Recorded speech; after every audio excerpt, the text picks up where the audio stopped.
Good afternoon, everyone. Welcome to the 8th meeting of the Corporate Services Committee. This continues to be a hybrid in-person and virtual meeting during the COVID-19 emergency, and individuals can check the city website for current details of COVID-19 service impacts. The meetings can be viewed via live streaming on YouTube and the city website. Before we begin, I would like to acknowledge that the City of London is situated on the traditional lands of the Anishinaabe, Haudenosaunee, Lenapehoik, and Attawandaron peoples. We honor and respect their history, languages, and culture of diverse Indigenous people who call this territory home. The City of London is currently home to many First Nations, Métis, and Inuit people today. And as representatives of the people of the City of London, we are grateful to have the opportunity to work and live in this territory. The City of London is committed to make every effort to provide alternate formats and communication supports for council, standing or advisory committee meetings, and information upon request.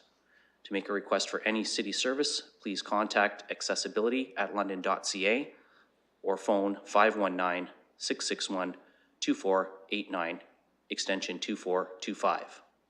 To make a request specific to this meeting, please contact csc@london.ca.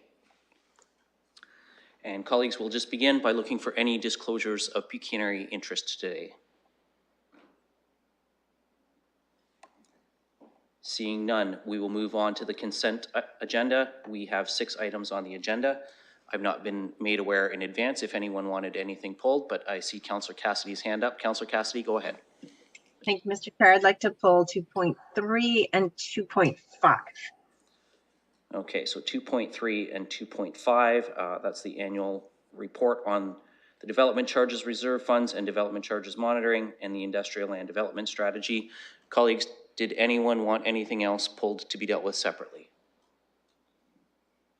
Seeing none, then I will look for a mover and seconder for the remaining items on the consent agenda, moved by Councillor Fife-Millar and seconded by Councillor Cassidy. Look for any comments or questions on the consent items. Councillor Hamou. Thanks, Chair. I was looking through the first agenda item, and there's an issue with the Dearness home and the area about long-term disabilities. Why is the number still out of control, and have we looked at it to fix it? And I know there's COVID's an issue. However, it's always kind of been high, and are we looking at how to bring that number down through you, Chair, to staff? Thank you, Councillor Hamou. And Ms. Davison, is that a question that you can respond to for us? Certainly, and yes, we are always looking for ways that we can ensure that our long-term care employees are taken care of. The challenge is that when we look at the long-term disability, it's very challenging once people are affected that badly to have them return to work. Dearness as a facility is fairly rigorous in the work that they have to do, and it is really difficult to accommodate people when they're actually on long-term disability, when they've gotten to that point. Thank you. Councillor Hamou, did you have a follow-up? No, actually, that makes a lot of sense. Thank you for that answer. Thank you, and thank you, Ms. Davison. Colleagues, are there, oh, sorry, Deputy Mayor Morgan. Sorry, Acting Mayor Morgan. Yes, thank you. Just in reference to the report from the Federation of Canadian Municipalities Board of Directors meeting that Councillor Cassidy and I drafted for colleagues, I won't rehash what's in the report, but what I did want to say is, as always, as these meetings happen, we are supported by an excellent staff team in government relations and the various departments to ensure that the work we do there is well supported, and so I just wanted to at this time just say it's not necessarily noted in our report, but I know the both of us would be remiss if we didn't thank the incredible work of our government relations team who support us in that work on council's behalf. So with that, I would be happy to answer any questions, but I think we've covered most of it in our report. Thank you, Acting Mayor. Councillor Cassidy. Thank you, Mr. Chair. I just want to make a comment as well on 2.1, the employee attendance report. And it's interesting to see that during COVID, how absenteeism, actually overall sick days, went down. And I just want to comment that the other organizations that I work with, the London Police Service Board and the Middlesex London Board of Health, we saw the same kind of trends.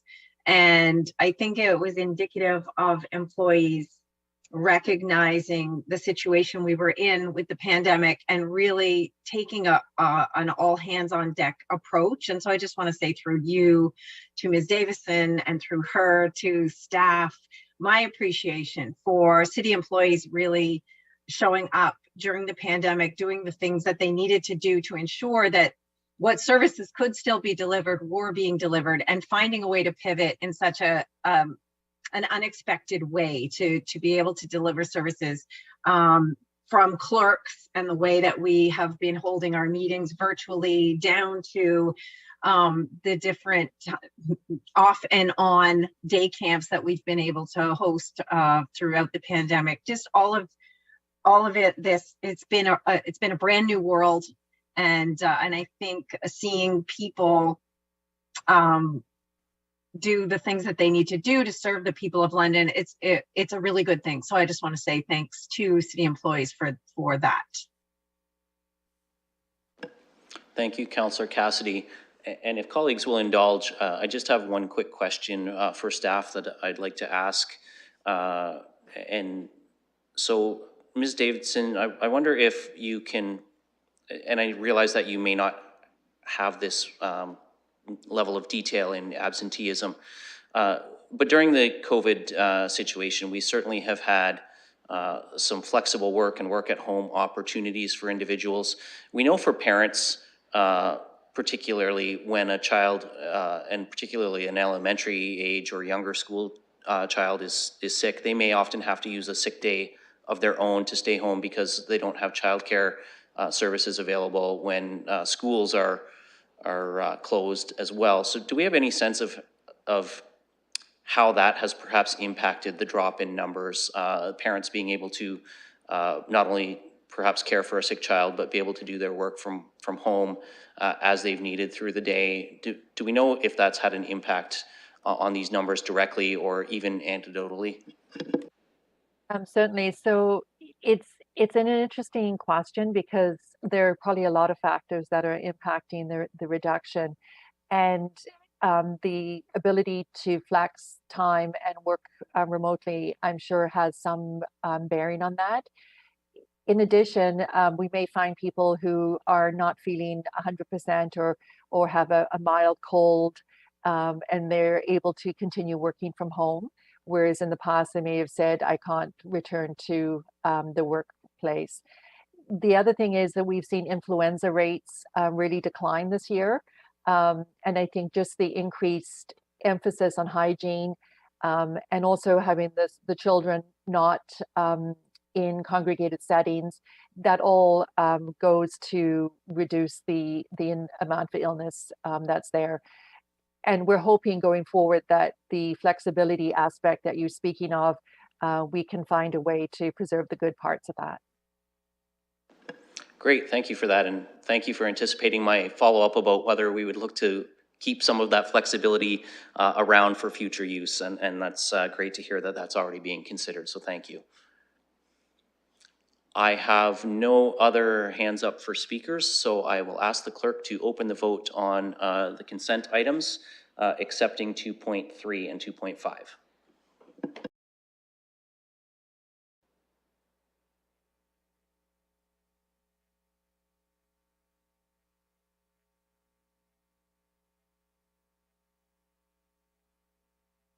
Closing the vote, the motion's passed 5-0. And colleagues, we will now deal with the other two items on the consent agenda. First is 2.3. That's the annual report on development charges reserve fund and the development charges monitoring. That was pulled by Councillor Cassidy. So Councillor Cassidy, I'll look to you to lead things off. Thank you. Mr. Chair, I have a number of questions. So it is mentioned in the report, I believe on page 21, about the challenge between getting the right infrastructure in place for growth, and especially with regards to water and wastewater, sanitary sewers, stormwater management, those kinds of things. But I know that there's a lot of residential development taking place in the north right now, and in Ward 5, I know in Ward 7 as well.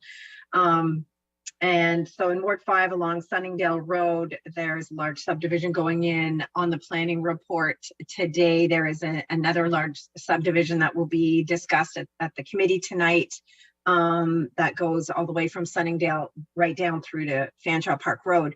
So my question is definitely this concerns stormwater management and things like that, but also things like traffic lights and sidewalks and street lights and things like that. So do we have any ability to be proactive? And I know that there have been limits placed on when we can collect the development charges for these developments. So I'm wondering through you to city staff, we know where growth is about to happen. People are moving into some of these new subdivisions as we speak, even though they're not fully built out. And it seems like, especially we've talked about traffic lights on the Civic Works Committee in new areas. And it seems like by the time full build out occurs and we're able to collect on development charges and we're able to put in some of this infrastructure, there's already a problem. So there's already a problem with traffic and with cars, vehicles from the new subdivisions getting out to the arterial roads and facing difficulties merging into that traffic, all of those things. So that's my question. Do we have any ability? What is our ability to be proactive where we know growth is currently happening, and how do we get ahead of the curve, I guess? Thank you, Councillor Cassidy. There were quite a number of example points there. So let's see. We've got a number of learned staff with us today. Let's see which one wants to take a stab at that first. Through you, Mr. Chair, I can do that. It's Mr. Yeoman. Happy to answer the question. It's a great one as well. Obviously, there's a lot of really good, strong growth that's going on throughout the city and in various areas.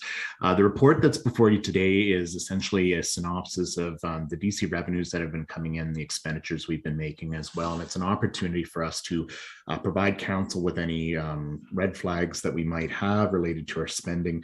We don't have any observations related to that right now. We are making investments, as the councillor noted, throughout various areas of the city, but infrastructure tends to have different timing of when it's installed. So there's a lot of front end work that's required for trunk sanitary sewers, water main, stormwater management facilities to allow growth to occur in a lot of areas. Roads infrastructure tends to come later in the process when the areas tends to start building out based on the standards that we have for construction, when certain warrants are met for the installation of traffic signals and things like that. So what we do with our DC master plans, every 5-year cycles, we review our standards and what we have for what we'd like to construct. If council would like to have a review of that, that'd be a discussion, I would imagine, with the city engineer. I would flag, though, it would have cost implications as well, and have asset management implications of installing infrastructure early in the process than we normally do. Councillor Cassidy? Follow up to that one. Generally, I wonder if Mr. Yeoman, through you, Mr. Chair, could confirm in a lot of these newer subdivisions, even if the warrant isn't there yet for new traffic signals, as an example, is it the practice that we generally put the required infrastructure in ground ready to go so that when traffic signals are warranted, it's a simpler process? Can I just get confirmation on that? Thank you. Mr. Yeoman, can you respond to that for Councillor Cassidy? Yes, for sure. Through you, Mr. Chair. So that's correct. What we do is we do install then the ultimate infrastructure in the ground so that when the time comes, we are nimble and ready to go to actually install things like traffic lights. So that is something we are doing with all of our infrastructure construction projects and working with the development community for the installation of their private works as well. Excellent. I have another question. Further? Yeah, and this one is about inflation, and I believe it's touched on in here as well. On page 19, yeah, project costs that repeatedly exceed approved budgets present concerns about their appropriateness, blah blah blah. So with the inflation that we are seeing right now, unprecedented in at least for many years, is that going to have an effect on previously set DC rates? And are we, going forward as we do the review, how big of a deal is inflation for city staff? And I think we'll pass that one to Ms. Barbone for a response. Yes, thank you through the chair. So, so there's two components to that question. So one is the annual inflationary indexing with respect to the development charges. So that's built into the bylaw that's already there. And as you know, there was a significant index that was went forward for January 1 based on the formula that is put forward. So that's one component, but it has a broader impact in terms of the city's expenditures from a capital perspective as a whole. So as you know, we noted this as part of our operating budget monitoring report, and we also did look at that as part of our capital budget monitoring report. So we are monitoring it. We are certainly looking at what impact this could have and if there's any adjustments we need to make through our 2023 update or perhaps through the multi-year budget, because if any inflationary, as we start to look at the costs, will have an impact both on not only development charges but on the capital budget as a whole. So right now we're seeing some still coming within our allocated budgets. We have some that are a bit of anomalies above, but a little bit in between. So we are monitoring very closely, and I suspect that we will have a much more fulsome update through our mid-year monitoring that we will bring in the fall to the council. Thank you, Ms. Barbone. Councillor Cassidy, anything further? Yeah, one final question, and thank you through you to Ms. Barbone for that response. And again, I know the city does very careful planning, and contingency on all projects is a big part of that planning. So I appreciate how well the city does in budgeting for these projects. Notwithstanding, sometimes we do get hit out of the blue with unknowns. But my final question is actually also related to the coming report 2.5. And it's showing the development charges that have been collected. And I note the quite small portion that is industrial. There is a note as well in the report that breaks out the part of the industrial development charges that were for non-targeted uses, or it breaks out the rebate that was granted, or the grant for the non-targeted uses. So my question is this number so small for the development charges collected for industrial development because we do have that policy? So I wonder, so that's my question, first of all, and then I'll have a follow-up to that.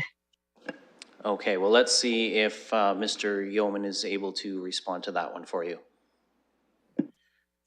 Thank you, through you, Mr. Chair. So that is correct. I will note, though, that the city does pay for the DCs for the grant-supported programs. So that's an important part of council's CIP programs that are in place. So we do calculate the value of DCs for the targeted uses, and then we have an incentive reserve fund that transfers money into the DC reserve fund to make sure that we're whole. Thank you, Mr. Yeoman. Councillor Cassidy, you had the follow-up? No, his answer was so good that's it. Thank you. Thanks for. Great. Well, it's always good when staff provide an answer that doesn't require a follow-up. And I don't see any other speakers on the list. So I'm going to look for a mover and a seconder for the staff recommendation. Moved by Councillor Cassidy, seconded by Councillor Fife-Millar. And we'll get the clerk to open the vote on that.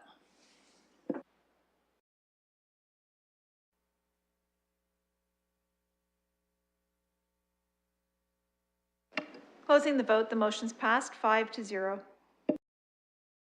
And our last item on the consent agenda is 2.5, the Industrial Land Development Strategy Annual Monitoring and Pricing Report, City-Owned Industrial Land. And again, Councillor Cassidy, you asked for this one to be pulled. So I'll start with you, and then I'll go to Councillor Hamou. Thank you, Mr. Chair. And at this time too, I would, or when it is appropriate, I would be willing to move the staff recommendation. I believe possibly also have an amendment to add to that, but I will get to that later. I'll just move the staff recommendation for now, but I have a number of questions. Well, how about we, can we see if we've got a seconder for the staff recommendation? And then Yeah. we'll launch into questions. And that's seconded by Acting Mayor Morgan. So Councillor Cassidy, if you want to start with your questions, go ahead. Okay, great, thank you. So on page 72 to 73, it talks under sales activity, right at the bottom of 72, it says the total construction value, building alone, for industrial uses totaled excess of $106 million citywide, and it includes manufacturing and warehousing establishments. So I'm wondering, since our policy is such, I believe, that we would prefer to reserve our prime service city-owned industrial land for targeted uses, which would include advanced manufacturing, agri-food, and other areas. I'm wondering why, and I'm not sure if it's broken down. I can't remember. So how much of our industrial land in recent years, since we've tightened up the policy, how much of it has gone to these non-targeted uses, specifically warehousing and distribution centers? And also why? Is there some loophole in there that is allowing this to happen? Well, let's look to see which staff member would like to respond to that one. And I think Mr. Warner has an answer or some information for you. Mr. Warner. Hi, yes, and through the chair, thank you for the question. So the stats that we're showing you, actually, the sales are the total sales of the city-owned lands, but majority, if not all of that, is for targeted industry. So the construction figures does show there's other activity happening on a non-targeted basis, but those sales are necessarily on municipal land. There has been a lot of activity lately for non-targeted industry, which I can speak to a little further, on privately owned lands. Thank you. Councillor Cassidy? Okay, so follow up to that. Have we, in the last, say, few years, so I guess we started doing this back in 2017. I'm trying to, there were two dates for when we sort of tightened things up. 2017, I think there was also something in 2014 possibly. So I'm wondering, in recent years, has any of our industrial land gone to warehousing or distribution centers? Through the chair, no, actually, we have been very effective in not selling land specifically for warehouse or distribution. We have an exceptionally strong demand for that, and we have not agreed to sell land for that purposes. But there have been some instances where land has been purchased for targeted industry, and then there may be some spin-off ancillary warehousing distribution associated with that. But the primary sale was conditional on targeted industry and creating the employment that matches the investment that this municipality is funding for that targeted industry. Okay, follow up to that, Mr. Chair. I know there's been a lot of talk in the news about an Amazon fulfillment center, and I'm wondering, is that on our industrial land, or was that purchased through the private sector? Through the chair, yes, that was a parcel of land in the Skyway Industrial Subdivision. That land had significant constraints, and it had been purchased for another targeted industry, which decided that it couldn't fulfill its conditions to move to that site.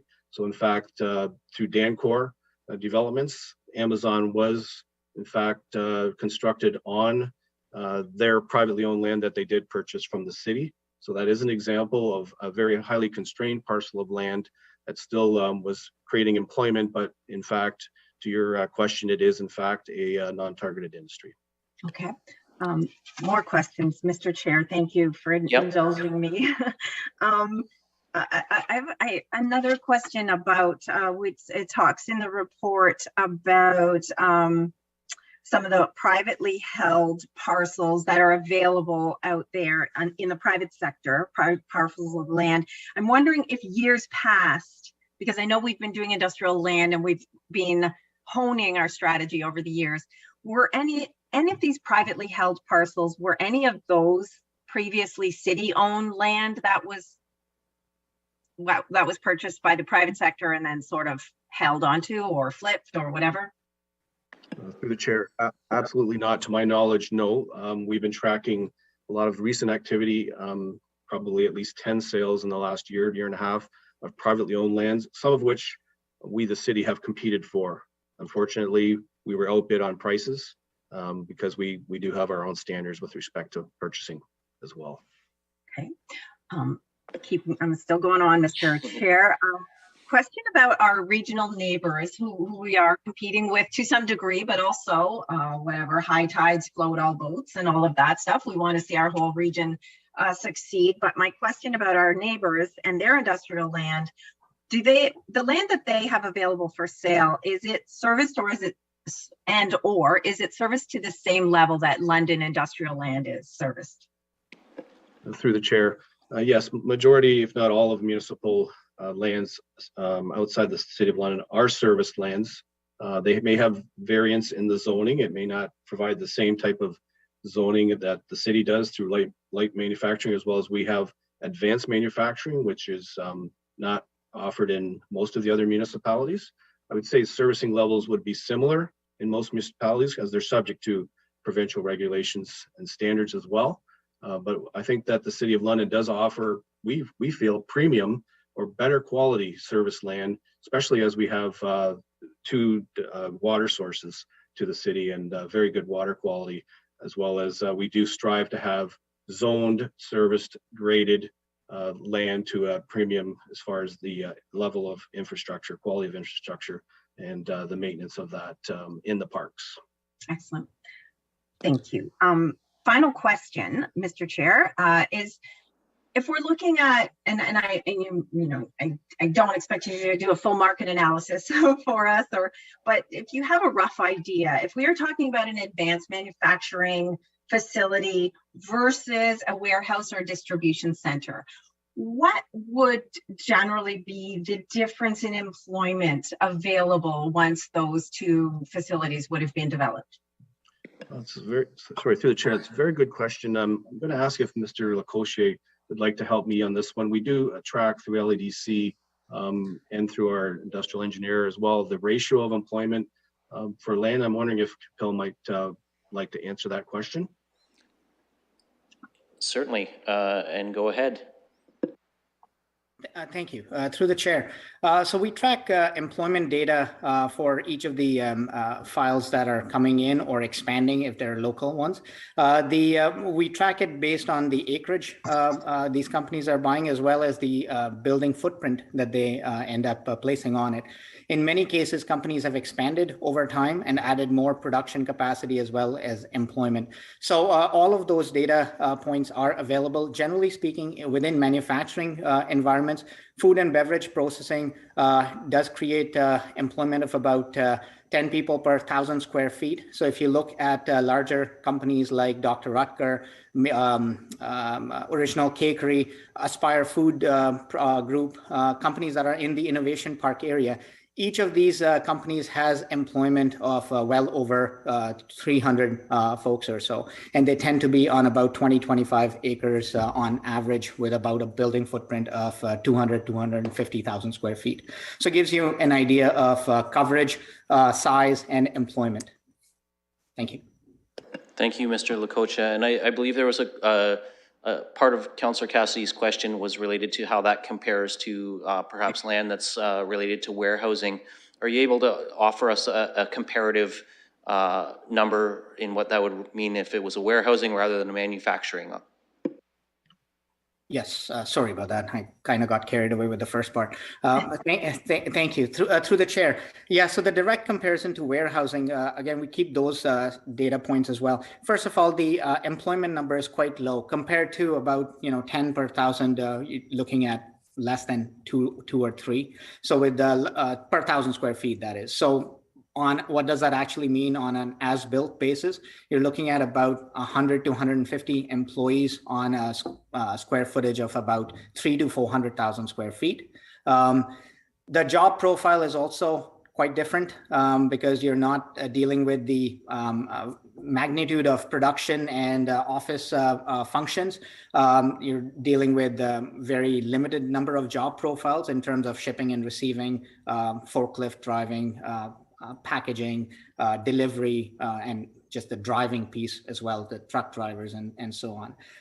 Whereas in the manufacturing environment, whether it's food companies or automation, auto parts, different environments like that, you have a wide range of employment from production to quality control, engineering, finance, purchasing, logistics, and so on. So not only are the numbers different, the profile of the employment is different as well. Thank you, Mr. Lukosha. Councillor Cassidy, I know you said that was your final question. I'm just going to check to see if you have any follow-up to that before I move to the next speaker. So with all of those answers, and I appreciate very much all of those answers, I would like to move an amendment add a possible Part C. And my concern is when you look at the things that we've done over the years to tighten up not only the industrial land development strategy itself, but the development charge grant program, we are really looking to target these target industries with the higher employment, the higher quality employment, diversity of employment, that sort of thing.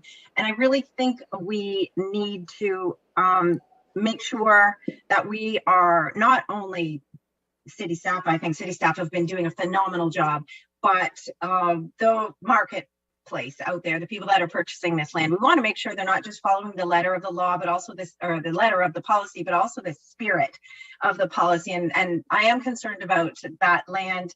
Despite the constraints on that particular parcel of land, I am concerned about that loophole that allowed Dancor to come to council to purchase the land, and they, as you know, Mr. Chair, when we are faced with a land purchase, when it's industrial land, we know what the purpose is. So we are told that this land is being purchased for this purchaser for this purpose, blah blah blah. And so I know that we did not get a heads up from the purchaser that this was going to be a warehousing facility. So I'm interested in making this as tight as possible. We have policies in place. And you see that a number of parcels of land have been returned to the city because there is a requirement that development has to take place within a fairly short period of time. And if not, that they are sometimes given an opportunity to extend that deadline. But as we've seen in the report, sometimes they return that land to the City of London. So I would like to make this amendment that says that Civic Administration report back to the Corporate Services Committee on requirements that could be added to the industrial land development strategy policies to ensure that prime serviced city-owned industrial land is reserved for targeted uses such as advanced manufacturing and agri-food industries. I think we really have to strike a balance here. We're not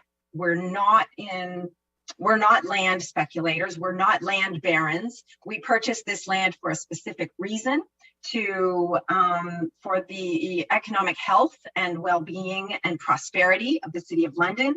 We have to strike a balance between the ratepayers and how this affects the levy in the City of London, and also attracting industry to the City of London and those kind of high quality jobs that we want to see take place here in the City of London. So that's my amendment. I'm not sure if the Deputy Mayor is willing to second that amendment. He seconded the main motion. So I'll leave that up to you, Mr. Chair, to determine if there's a seconder for that. Well, before we do that, I saw Mr. Warner raise his hand, so I want to give him an opportunity to comment, as there may be something relevant from his point of view that we need to know before we consider the amendment. Mr. Warner? Yes, thank you. Through you, Mr. Chair, if I could just elaborate a little further on some of the mechanisms that we do have in place to try to control the sale of municipal land for specifically targeted industry.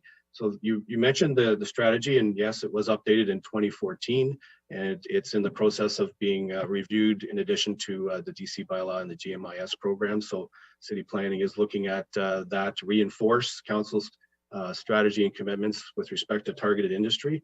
In this report, we have emphasized that the lands, municipal lands, are available for targeted industry, and that's throughout the section of the report that deals with how we market it through LADC in the city, and through the actual policies and through the agreement of purchase and sale. We have a direction that has to be signed by the purchaser, by their purchasing representatives, that does specifically provide what is the specific use, and we go as far as retaining confidential information on who the client is. In many instances, we do share that with council if we can get a corporate letter to ensure that it's a legitimate targeted industry. So for all of these reasons, I think we are pretty much successful for most of the part in enforcing the policy with respect to targeted industry. Zoning is another element here as well. Through the zoning, we can also control where warehousing and distribution goes as well. So there's all of these various tools that are in place. Beyond that, I'm not sure if I was going to suggest that at the time of a site plan submission, council has the opportunity to weigh in on a decision whether or not that's an appropriate use for the lands. So I just thought I would share that with you as you deliberate. Thank you. Thank you, Mr. Warner. And Councillor Cassidy, I saw you raise your hand there, and I was going to ask you if I was going to come back to you regardless to see if you had some very specific language that you were suggesting for the Part C. So I didn't necessarily capture it all, and I'm not sure if I was able to. So, Mr. Chair, I emailed it to the clerk, but I just emailed her an update. So given Mr. Warner's response, so rather than a separate report back, and I did intend it this way anyway, but I didn't put it in my wording. So rather than a specific report back, then all of the verbiage, but make it as part of ILDS 2.0. So in the report, the city staff have talked about an update, the Industrial Land Development Strategy, or ILDS 2.0, which is what is being undertaken right now. So perhaps that little paragraph that I said, to ensure that prime serviced and city-owned industrial land is reserved for targeted uses, make that part of the industrial land development review that's going on right now. Notwithstanding Mr. Warner, and I absolutely have nothing but praise for Mr. Warner and his team and all of city staff. I know finance is involved in this. I know LADC gets involved, and they have done a phenomenal job. So I don't want anybody to think that I have criticism for the work that's being done. It's been extremely successful. The report really does speak to the successes. I am particularly fond of working with LTC and having that direct contact between Maple Leaf Foods, as an example, and LTC to try to get transit service so that they can attract, and this is what it's about as well, not only attracting these manufacturers to the City of London, attracting these jobs, but attracting the people that may need to come to fill these jobs. So rather Councillor Cassidy, sorry, I think we've heard the logic there. I'm just wondering if I can ask, before we go any further, if I can ask the clerk to read out the language that you've sent her specifically, just so that all committee members are aware of what the language specifically says. Perfect. And Madam Clerk, if you could do that for us. Thank you. Through the chair, what I have drafted is, and it's available in eScribe now, if you refresh your screen, that the staff recommendation be amended by adding the following new Part C. That the civic administration be directed to consider the inclusion of requirements that could be added to future updates to the industrial land development strategies that would assist to ensure that prime serviced city-owned industrial land is reserved for targeted uses such as, but not limited to, advanced manufacturing and agri-food industries. Councillor Cassidy, are you satisfied with that language?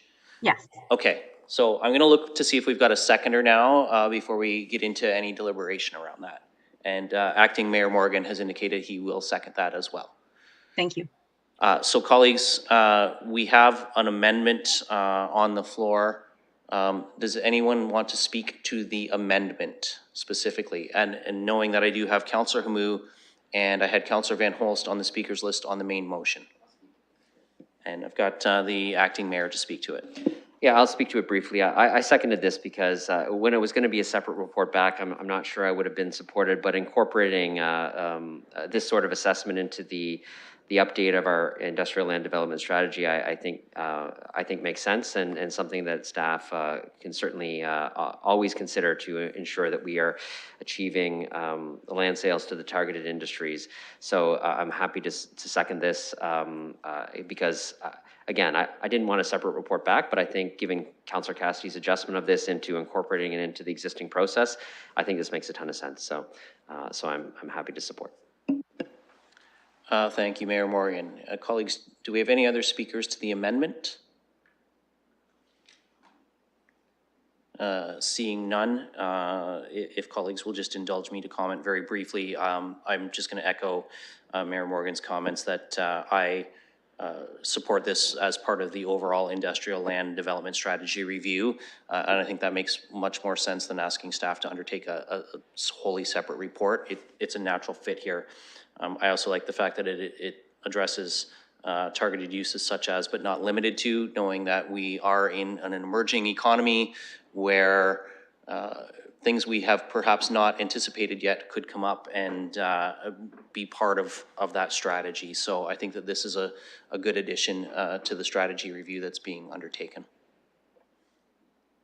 And as I see no other hands up, I will ask the clerk to open the vote on the amendment.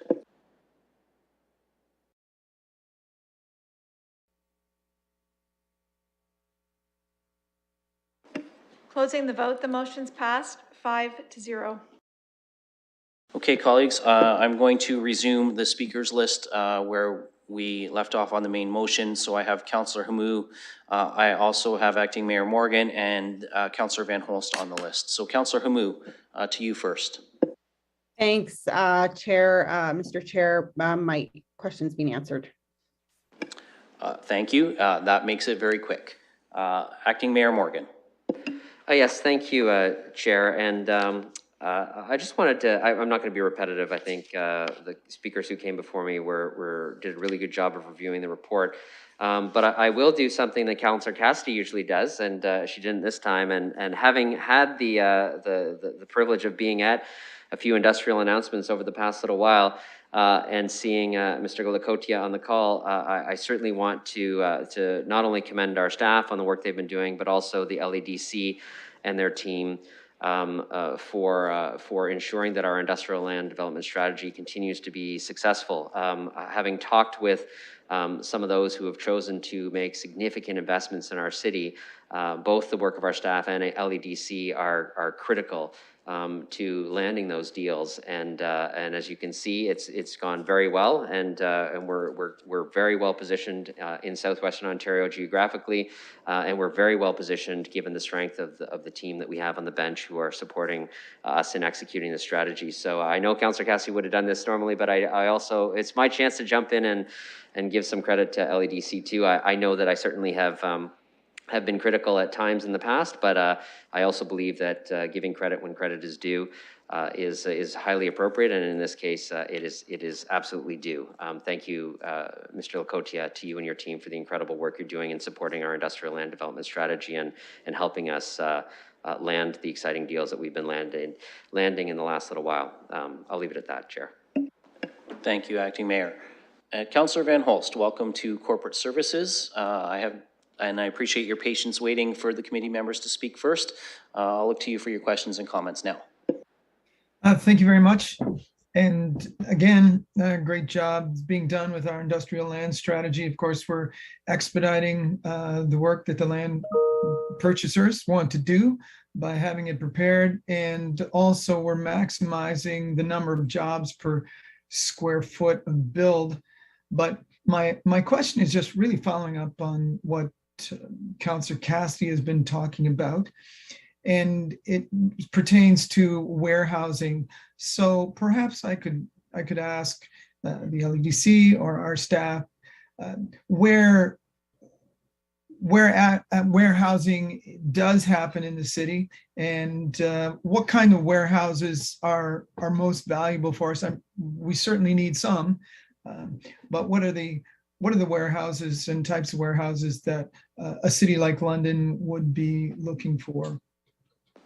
Well, I think probably the best person to respond to that would be Mr. Lacosia, since he is involved in that on a daily basis. Did you have some comments to share with the councillor? Sure, thank you. Through the chair. So depending on the type of industry we're looking to serve, so for instance, food and beverage, there's a fair amount of cold storage that takes place in the food and beverage processing industry. In the London region alone, there's well over 1 million square feet of temperature controlled warehousing and distribution. So that's one good example of a warehousing industry that's coming to serve the growing food and beverage industry. I think our motivation has always been to grow the primary industries in London. So if you look at food and beverage as that primary industry, a lot of the service providers, such as temperature controlled logistics and distribution, will automatically come to London to serve those growing industries. Similarly, in automotive parts manufacturing or other type of transportation related industries, there are warehouses for parts storage, delivery, logistics, and so on as well. So those are some examples of warehouses that are there to serve the primary uses of manufacturing. Thank you. Thank you. Councillor Van Holst, does that answer your question for you? It does. Perhaps just one small follow-up, and maybe I could ask about how warehousing would impact food security in London, for instance. Well, I'm not sure if that's one that our staff or Mr. Lacocha might be able to answer.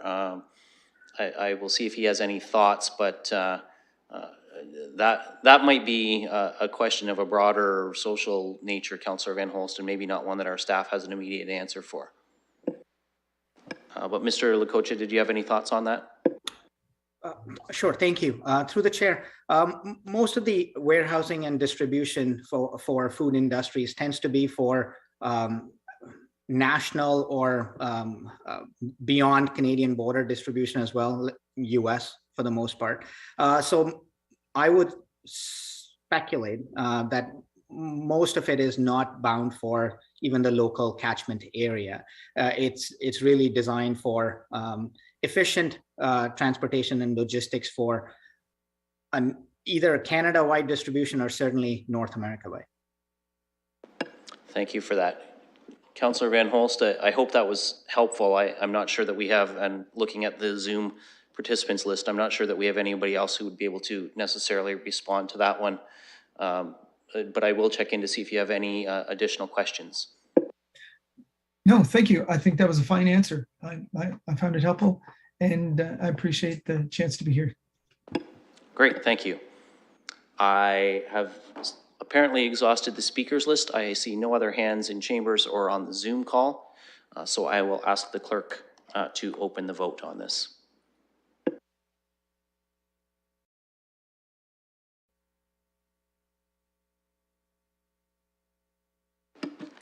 Closing the vote, the motion's passed 5-0. Thank you, colleagues. We're going to move on now. We have no scheduled items, so we'll move on to section 4, items for direction. First up is the Association of Municipalities of Ontario, Board of Directors, Large Urban Caucus.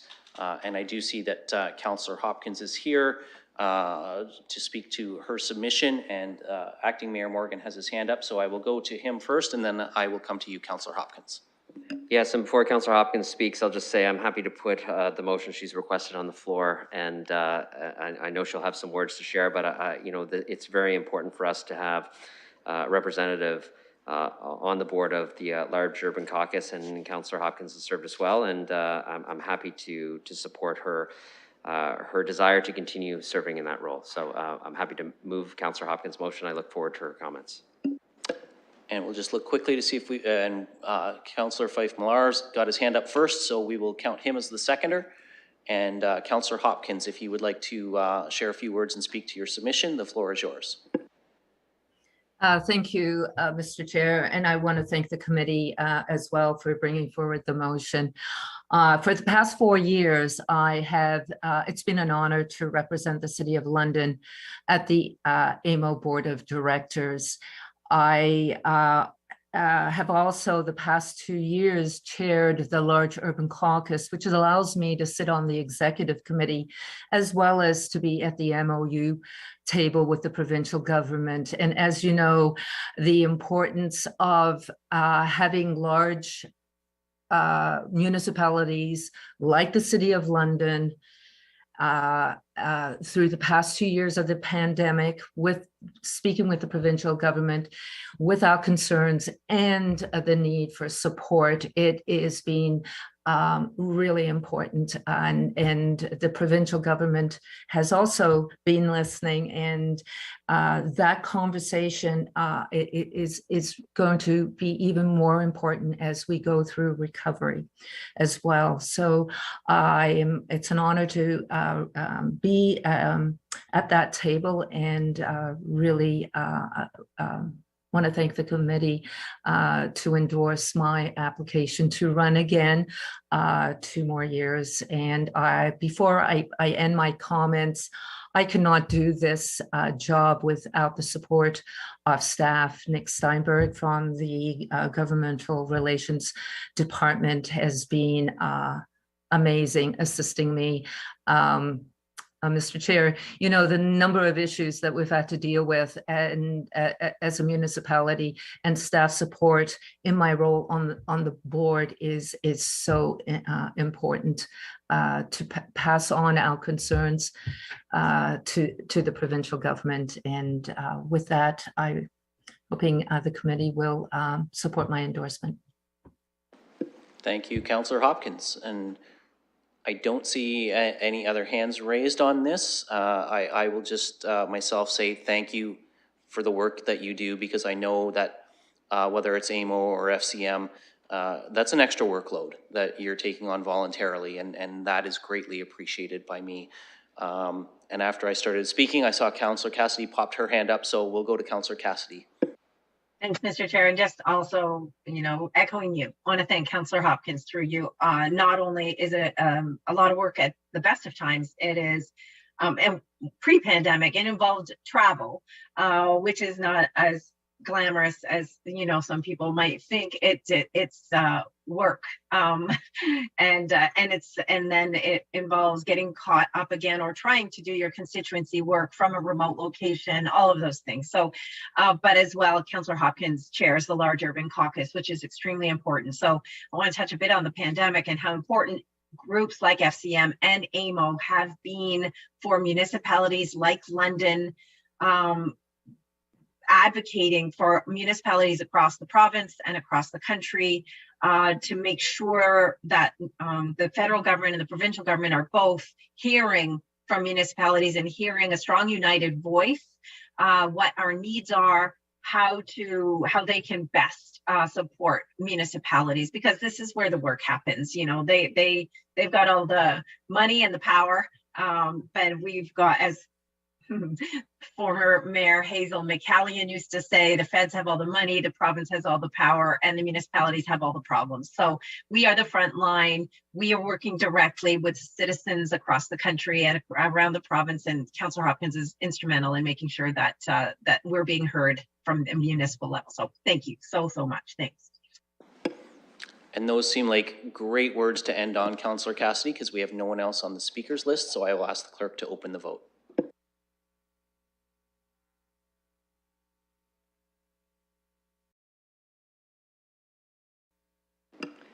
Closing the vote, the motion's passed 5-0. Thank you, colleagues. And item 4.2 is next on our agenda, and this is the Board of Directors for the Federation of Canadian Municipalities. And we have a submission from Acting Mayor Morgan here, so I'll, and Councillor Cassidy has her hand up, so I will go to Councillor Cassidy first. And you're on mute, Councillor Cassidy. Thank you.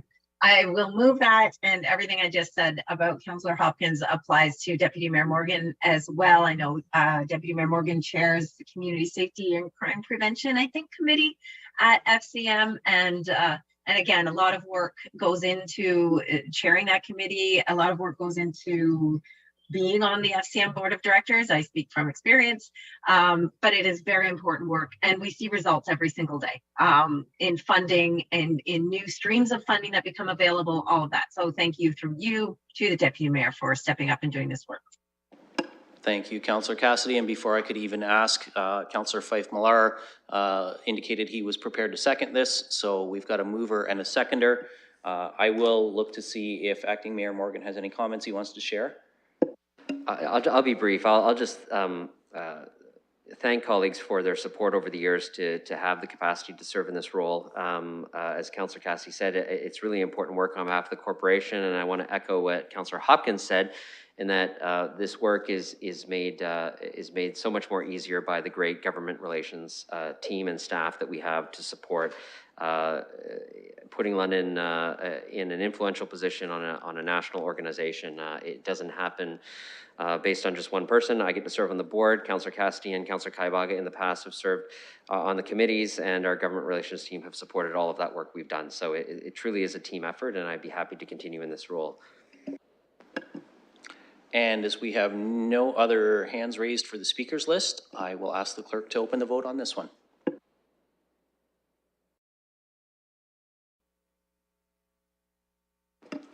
Closing the vote, the motion's passed 5-0. And moving on to item 4.3, we have an application for issuance of proclamation for Never Give Up Day. And I am in committee's hands as to how you wish to approach this.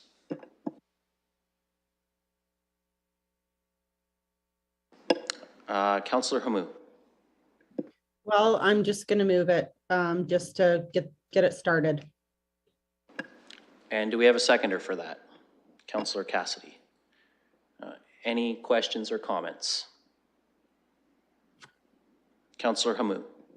A question, just out of curiosity, has this ever been accepted before? Has this day of, I've never seen it before, so I'm curious. I will just check with the clerk on that.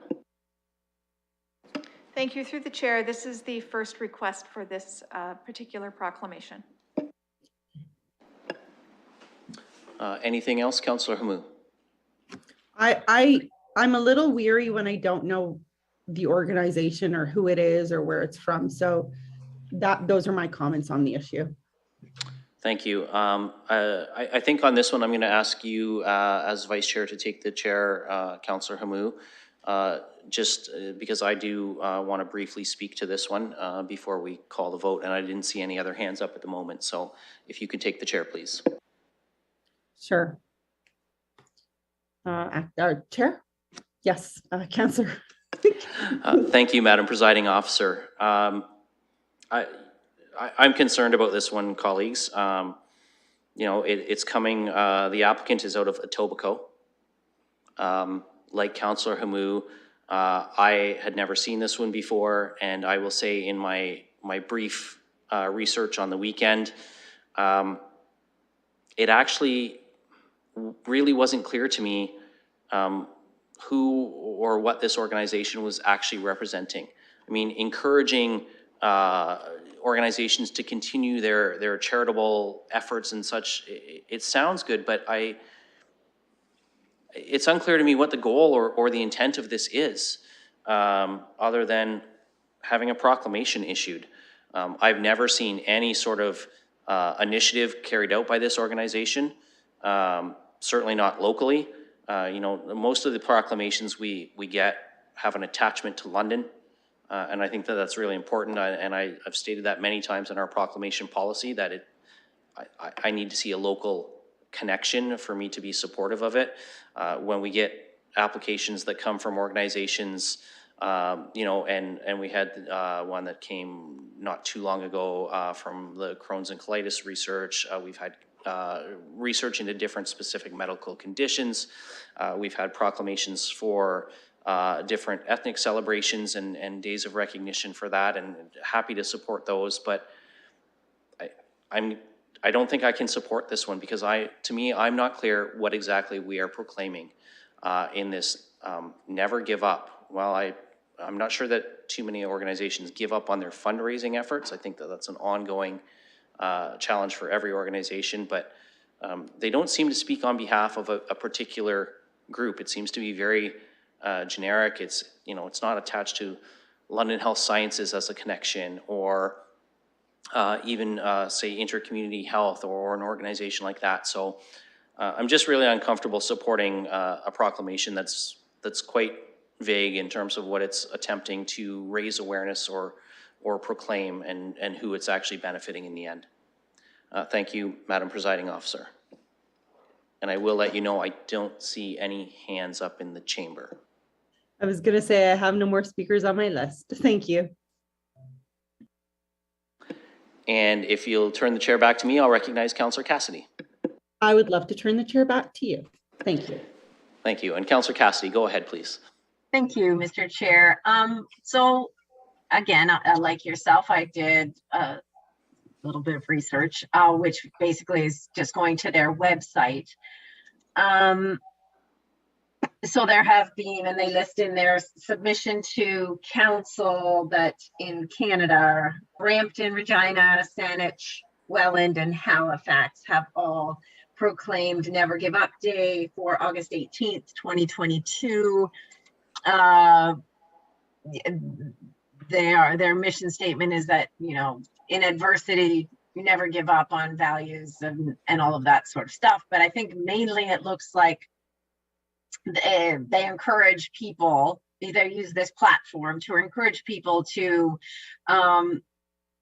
take part in the spirit of the day by donating to a charity that in their own, so it's somebody's individual choice which charity to donate to, but basically the purpose is to encourage charitable donations on this day.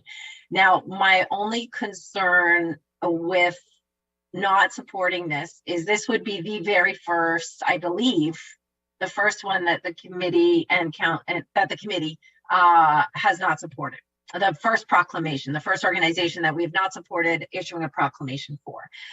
I think and I know the mayor often speaks about that there should be a London connection. Obviously, there are a lot of charities that are in need locally here in London. I think ideally, if a group like this wants support through a proclamation, then they should set up a local chapter, and they should perhaps list some possible charities that need donations, that sort of thing.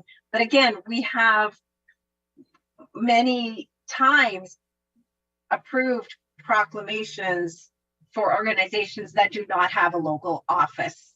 And I think if we're going to do that, if we're going to be strict about that, then we have to be strict about that for everybody. And we have to insist that not only is there a loose connection to London, that there is an actual individual and or office location for this organization before City Council will issue a proclamation on their behalf. I'm going to support this. Their website seems like they have an admirable goal of encouraging charitable giving. And as said, as in the past, we've never turned down an organization because they don't have a London address. I don't think that I feel comfortable turning this one down.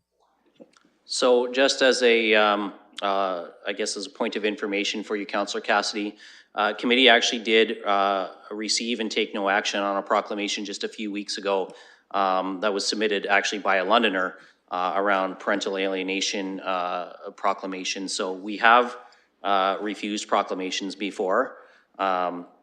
So I just wanted to bring that to your attention.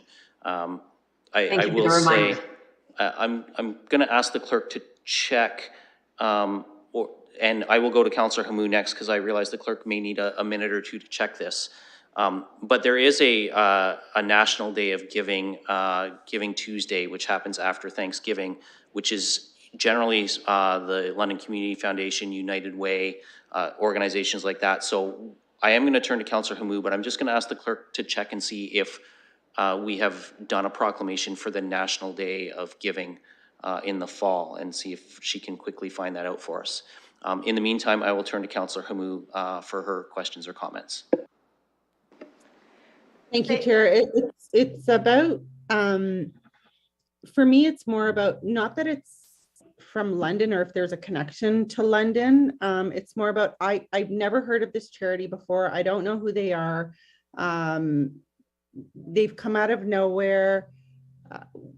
And so for me, it's, I'm always weary about those charities. When there's, you know, can I call someone? Where's their board of directors? That sort of thing. So I did go to their website as well, did some research, and I couldn't find much about them or anything in the news about them at all. So I'm going to pass on this one. And hopefully if people want to give, but I don't think we need to have a proclamation for that. And again, we do have Giving Tuesday, which is in the same kind of spirit of this one. So thanks. Thank you, Councillor Hamou. We'll look to see if we have other speakers on this. Acting Mayor Morgan. Yes, so I understand the concerns that some of my colleagues have had, and I believe I've, as a general stance, been supportive of proclamations, particularly when I've reviewed their messages, and they certainly do align with the identity and the spirit of our community. And I would say, having reviewed this one, I like Councillor Cassidy, believe that to be true. That being said, this is a proclamation for August 18th. So there's nothing stopping the committee from pushing this out to a future committee meeting and endeavoring to get more information from the individual who submitted it about what activities they hope would occur in London and how they would do that. I think, one of the worst things that could happen is with an organization that says we want people not to give up, they want to inspire donations to charity. If all we do is pass a proclamation but nothing happens in our community, then what was the benefit really? So I think there's a reasonable path forward here to refer this to a future meeting of CSC and to give time to endeavor to reach out to the submitter of the application to ask some of those questions about how are you going to make this happen in our community? If we support the proclamation, we'd like to see it do something here to promote your work and promote that the spirit contained behind the work. And I think that there's an opportunity to give the presenter that. So for those who are against, perhaps there's a way to buy a little more time, given you have all the way till August 18th. To see if some of those questions can be answered satisfactorily. And if they're not, then there's certainly the option to vote against that. So I think it depends on what the mover and seconder want to do, but I would be happy to push this off for at least a month to see if we can get the answers to some of those questions, because I certainly would be prepared to support it today, but I'm also very curious about what activity they could actually engage on to achieve their goals in our community. Thank you, Acting Mayor. Councillor Hamou. So having heard all of what we've heard today, would we be able to move this to a referral? That would be in order, yes. Okay, thank you. Then I move to have a referral on this item. Okay, Councillor Cassidy, you were the seconder. Are you comfortable with referring this to a future meeting? Sure. I know that the deputy mayor suggested, or the acting mayor suggested in his comments, perhaps next month.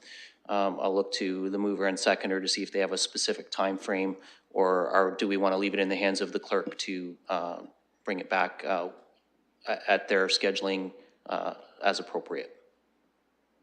Councillor Cassidy? What's going to happen? So it's fine to refer it to a future meeting of corporate services. What's going to happen in the interim? Do we have concrete steps? Do we want civic administration to do something? Are committee members going to do something? I think that's a great question. And the acting mayor has his hand up, so I will turn to him. Well, I certainly wouldn't want to work with a quorum of the committee, but given Councillor Hamou suggested this, I would be happy to work with Councillor Hamou. I don't believe in suggesting something and not actually doing the work on it, and her and I could endeavor to reach out to this group and ask them to provide some additional answers for the committee, if that's satisfactory, everyone. And Councillor Hamu is nodding, so perhaps the two of us could work together on that. So just to make everything clear and to assist the clerk here, I think what we're looking for is a referral to a future meeting of CSC with it being noted that Acting Mayor Morgan and Councillor Hamu will be reaching out to the applicant for further information. And I see some nodding of heads, so we will just give the clerk a moment to prepare that, and then we'll open the vote. Unless, sorry, I didn't want to cut anybody off. I have nobody else's hand up, but if there are any further speakers, now is the time. And I see none, so we'll just wait until the clerk can open the vote.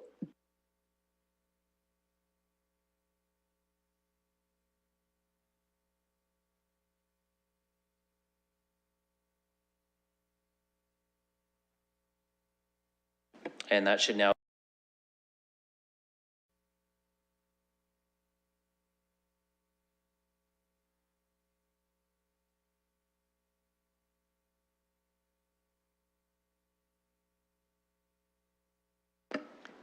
Closing the vote, the referral is passed 5-0. Thank you, colleagues. We have one added item. This is an application for issuance of proclamation, the Day of Remembrance for our London family. Obviously, this is a time-sensitive application, so that's why it's added, and it was submitted by the London Middlesex Local Immigration Partnership. And we'll look to see if we have a mover, moved by Acting Mayor Morgan and seconded by Councillor Hamu. Any questions or comments? Acting Mayor Morgan. Yes, I hope colleagues all support this one. Obviously, the Local and Middlesex Immigration Partnership is a local group, and I believe this aligns well, including, in fact, it's one of the supporting documents, our plan to disrupt Islamophobia. Certainly, one of the components of that is for us to recognize these days of significance and honor the family. And I think this Day of Remembrance for that family will be a very emotional time, and it'll be a very powerful time. And I think having a proclamation that also reflects that is very appropriate for us to do. It'll be one of many things that occurs on that day, but it seems highly appropriate to me, and I hope everyone supports it. Thank you, Acting Mayor. Any other speakers? Seeing none, then we'll ask the clerk to open the vote on this.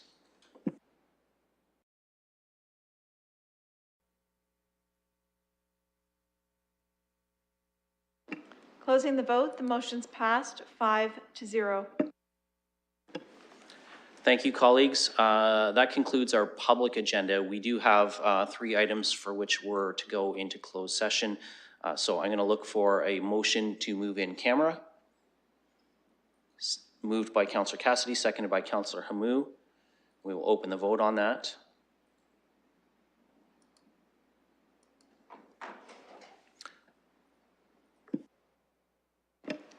Closing the vote, the motion's passed 5-0.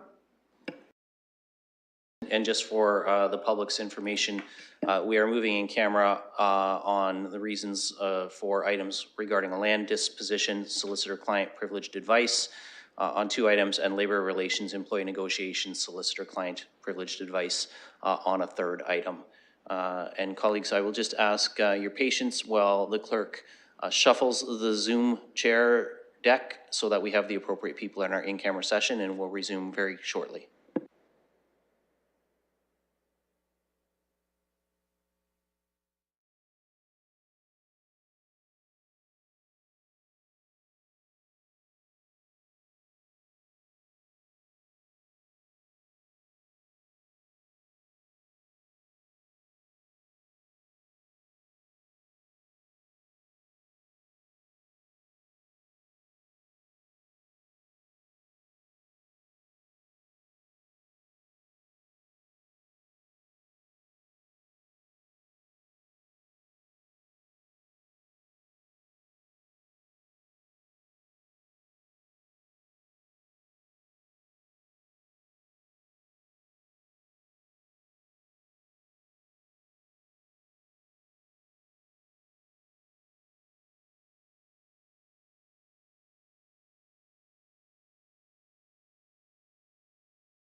Welcome back to public session, everyone. Now that our confidential session has concluded, I will just ask the Vice Chair to report. Sure, thank you, Chair. Progress was made for the items on the confidential agenda. Thank you, Madam Vice Chair. And colleagues, all that's left is to look for a motion to adjourn. Just before we do that, I just want to take a moment to say thank you to our clerks and our IT staff. Every time we go in and out of camera, it's quite a bit more work for them to shuffle the chairs to make sure that we have the appropriate people, turn streams on and off, do all of those things that are necessary to continue to facilitate these hybrid virtual meetings. So I just want to take a moment to say thank you to the clerks and IT staff for the work they do. And we'll look for a motion now to adjourn. Moved by Councillor Fife-Millar, seconded by Councillor Hamou. This can be a hand vote. All those in favor? That motion's carried. Thank you, everyone. Have a great rest of your day.